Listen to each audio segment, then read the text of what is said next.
Hi! நம்ம எல்லாருக்கும் ஒரு தாட் இருக்கும். நம்மள எல்லாரும் நல்லவன்னு சொல்லணும்னு சொல்ட்டு. பட் நம்ம வெளிய சொல்லலனாலும் கண்டிப்பா உள்ளுக்குள்ள இருக்கும் அப்டின்றாங்க. ஓகேவா? இந்த மாரி ஒரு டாபிக் விஷயமா லாஸ்ட் வீக் என்னோட கோச் கிட்ட பேச செய்யும்போது, என்னோட கோச் என்ன பார்த்து ஒரு கேள்வி கேட்டாரு. உங்களுக்கு புடிச்ச, நீங்க வேல்யூ பண்ற ஒரு 5 பேர் எழுதுங்க அப்டின்னு சொன்னாரு. நான் டக்குனு கொஞ்சம் யோசிச்சு ஒரு 5 பேர் எழுதிட்டேன். ஓகேங்களா?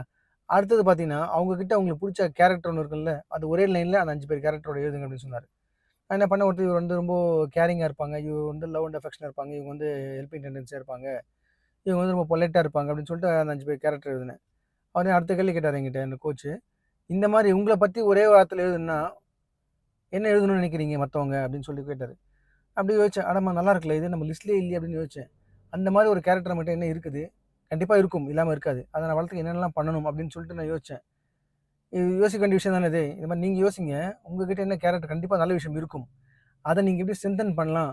அப்படின்னு சொல்லிட்டு நீங்க அத யோசிச்சு, அத நீங்க அத வளர்த்துக்க பாருங்க. அந்த மாரி கேரக்டர் வளரும்போது, உங்களுக்கு தெரியாமயே உங்கள சுத்தி ஒரு நல்ல மக்கள் கூட்டம் இருப்பாங்க.